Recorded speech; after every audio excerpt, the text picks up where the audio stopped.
എല്ലാവർക്കും news first മലയാളത്തിന്റെ പുതിയൊരു വീഡിയോയിലേക്ക് സ്വാഗതം. ക്രിക്കറ്റ് വാർത്തകൾ ആദ്യമേ അറിയാൻ ഈ ചാനൽ മറക്കാതെ സബ്സ്ക്രൈബ് ചെയ്യുക. ഇംഗ്ലണ്ടിനെതിരായ രണ്ടാം ഏകദിനത്തിൽ ഇന്ത്യക്ക് ലോക റെക്കോർഡ് വിജയം. ഇന്നത്തെ വിജയത്തോടെ ഏകദിന പരമ്പരയും ഇന്ത്യ സ്വന്തമാക്കി. രോഹിത്തിന്റെ മികച്ച പ്രകടനമാണ് ഇന്ത്യയെ വിജയത്തിലേക്ക് നയിച്ചത്. ബരാബതി സ്റ്റേഡിയത്തിൽ 77 പന്തിൽ താരം സെഞ്ചുറി പൂർത്തിയാക്കി.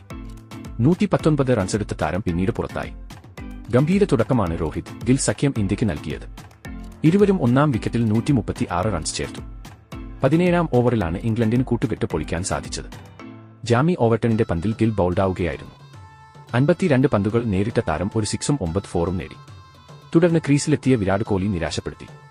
ആദിൽ റഷീദിന്റെ പന്തിൽ വിക്കറ്റ് കീപ്പർ ഫിൽ സാൾട്ടിന് ക്യാച്ച് നൽകുകയായിരുന്നു താരം. അമ്പയർ ഔട്ട് വിളിച്ചില്ലെങ്കിലും ഇംഗ്ലണ്ട് റിവ്യൂ ചെയ്തു. റിവ്യൂയിൽ പന്ത് ബാറ്റിലുരസിയെന്ന് വ്യക്തമായതോടെ അമ്പയർക്ക് തീരുമാനം മാറ്റേണ്ടി വന്നു.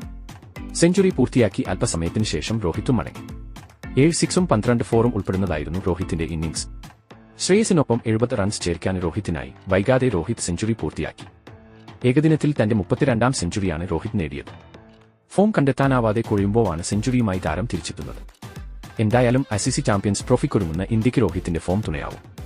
നേരത്തെ ടോസ് നേടി ബാറ്റിംഗ് തിരഞ്ഞെടുത്ത ഇംഗ്ലണ്ടിന് വേണ്ടി ജോ റൂട്ട്, പെൻഡക്കറ്റ്, ലിയാം ലിവിങ്സ്റ്റൺ എന്നിവരാണ് മികച്ച പ്രകടനം പുറത്തെടുത്തത്. 49 ഓവറിൽ എല്ലാവരും പുറത്തായി.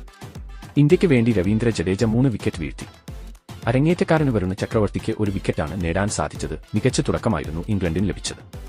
ഒന്നാം വിക്കറ്റിൽ ഫിൽ സാൾട്ട് ഡക്കറ്റ് സഖ്യം 81 റൺസ് ചേർത്തു.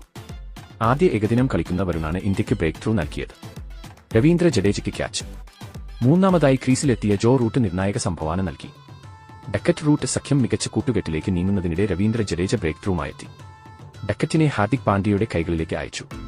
തുടർന്ന് ഹാരി ബ്രൂക്ക് റൂട്ട് സഖ്യം 66 റൺസ് കൂട്ടിച്ചേർത്തു. 30ാം ഓവറിലാണ് കൂട്ടുകെട്ട് പൊളിയുന്നത്. ബ്രൂക്കിനെ ഹർഷിത് റാണ മടക്കുകയായിരുന്നു. ക്യാപ്റ്റൻ ജോസ് ബട്ട്ലർക്കും വലിയ സംഭാവന ചെയ്യാൻ സാധിച്ചില്ല. തുടർന്നെത്തിയ ജാമി ഓവർട്ടണ്, ഗസ് അറ്റ്കിൻസൺ എന്നിവർക്ക് തിളങ്ങാനായില്ല. ഇതോടെ 272 എന്ന നിലയിലായി ഇംഗ്ലണ്ട്. അവസാന 3 വിക്കറ്റുകളും റണ്ണൌട്ടിൽ അവസാനിക്കുകയായിരുന്നു. എന്തായാലും രണ്ടാം ഏകദിനവും ഇന്ത്യ ജയിച്ചിരിക്കുകയാണ്. രോഹിത് ശർമ്മയാണ് ഇന്ത്യയുടെ ഇന്നത്തെ വിജയശില്പി.